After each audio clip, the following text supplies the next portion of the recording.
before firing a final shot aimed straight at Naylan, a cold, calculated attempt to claim at least part of his bounty.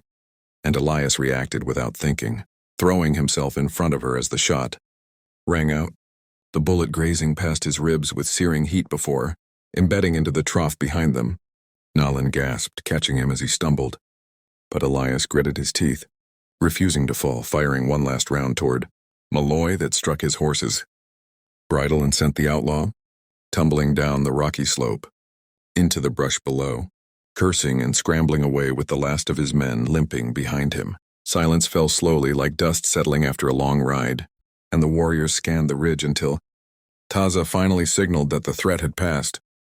Naylan helped Elias to his feet properly, her hands gentle, her eyes filled with a mixture of fear, gratitude, and something deeper he couldn't name yet. And Taza approached them with the solemn dignity of a man who had witnessed both bravery and fate cross paths in the same heartbeat. The old warrior looked Elias up and down, then spoke firmly through Naylan. "You did not run. You shielded her. You fought beside us. A man's heart is known in battle more than in peace." And then, after a long, tense pause, Taza added something that made Elias blink in disbelief. Naylan was not only someone they were protecting, she was the daughter of a respected medicine woman, and the subject of an old clan prophecy that said a stranger from the plains, a man of quiet strength, would one day stand between her and death, and that this man would hold a place in the tribe's future whether he sought it or not. Elias tried to protest, but Taza raised a hand and continued, saying that from this day forward, Elias would be considered Hastin Naylan itself, a path-bound ally of Naylan, a title of honor and obligation. The weight of this truth settled on Elias like a saddle across a weary horse, heavy yet strangely right, and he looked at Naylan, seeing for the first time the full truth of her journey, the danger she carried, the destiny whispered through generations, and the impossible twist of fate that had tied them together. The moment he stopped to fix her wagon, Taza invited Elias to ride with them, back to the canyon settlement to ensure the rustlers did not return. And though Elias had never traveled with a full Apache war party before, something in him knew his life had shifted forever. So he saddled his horse, tied a bandage around his side, and rode out beside Naylan as the warriors formed around them, the sun rising over the valley in brilliant gold like a blessing from the sky. As they disappeared into the wilderness, Elias didn't know what waited for him. New alliances, danger, the unraveling of prophecy, or the deeper connection growing between him and Naylan. But he knew this.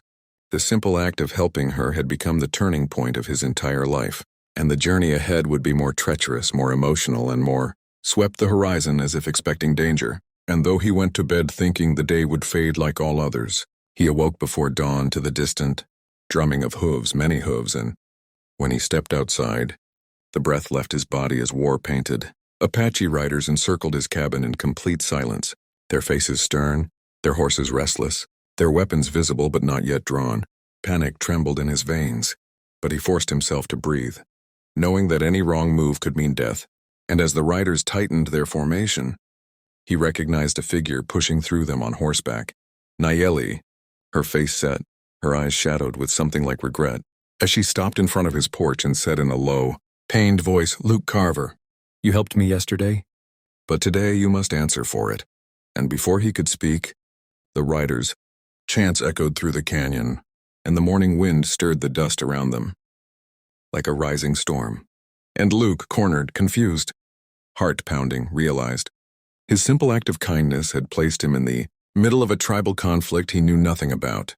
Yet something in Nayeli's gaze hinted that the truth behind this confrontation was far more complicated than punishment or vengeance, something deeper, entangled in loyalties, tradition, and danger. And as the riders dismounted one by one, forming a ring of silent judgment around him, Luke lifted his hands slowly, praying to survive the next few minutes, praying that Nayeli, whose life he had touched for only an hour, would not allow his to end. And beneath the rising sun he found himself caught between fate and fear, destiny and danger, as the world he knew cracked open like dry desert earth, pushing him into a story far bigger than his quiet life had ever prepared him for. A story he would soon discover was about trust, betrayal, sacrifice, and the thin line between peace and war. And though he didn't yet understand it, His meeting with Nayeli had already set in motion. Events that would test every part of him, his courage, his loyalty, and the depths of his heart. And if you're enjoying this unfolding wild West tale filled with danger, mystery, and forbidden connection, make sure to subscribe to the channel so you never miss what happens next, because Chapter 2 will reveal truths neither Luke nor Nayeli are ready to face, and the riders surrounding his cabin are only the beginning of a storm that will change everything. Forever.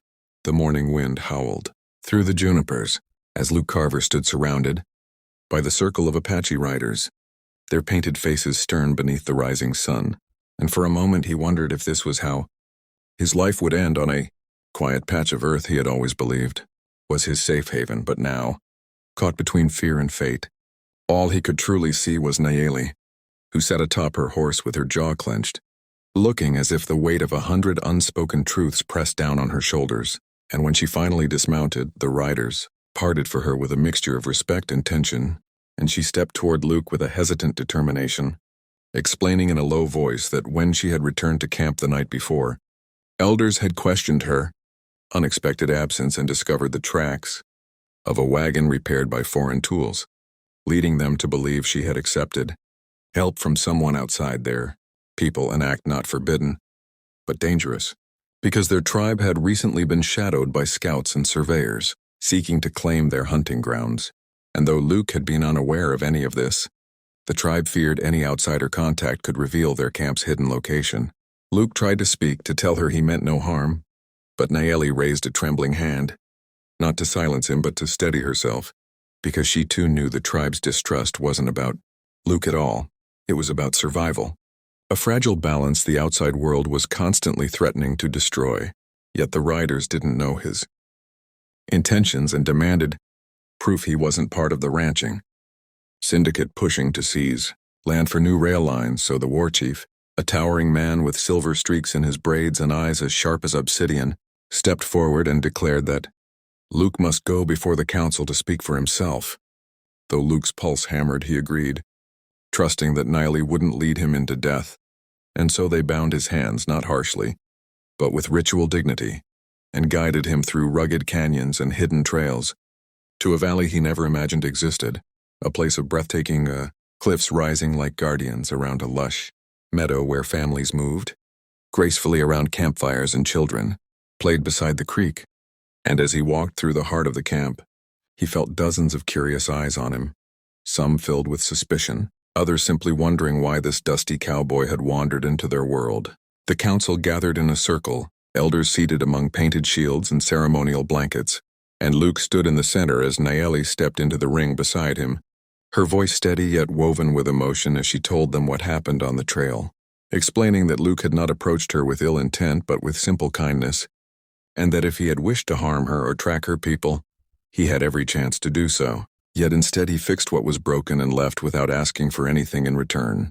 Her defense carried weight, but the council still feared he might speak of their camp's hidden path, and they deliberated intensely until finally, the war chief proposed a trial, not of guilt, but of trust, requiring Luke to stay with the tribe for several days under watch while they assessed his heart through labor, action, and honesty.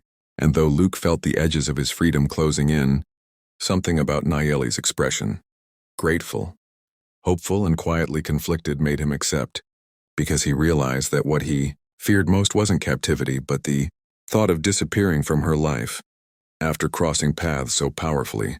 Over the next days he worked beside the Apache men, helping tend horses, gathering firewood, and even assisting the herbalist with grinding roots.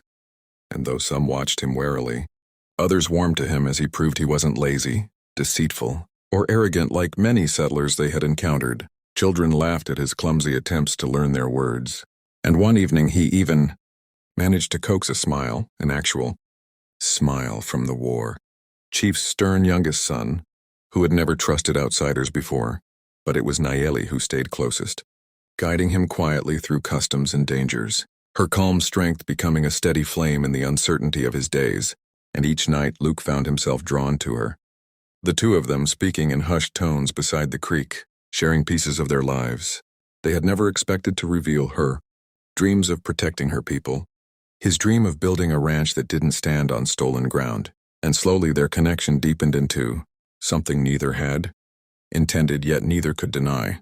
But peace never lasts long in the frontier, and on the fourth night a scout rode into camp wounded and breathless, reporting that a group of ranching mercenaries had been seen far too close to the tribe's hunting lines, carrying surveying tools and marking trees, which meant the outsiders were searching aggressively and could discover the hidden valley within days.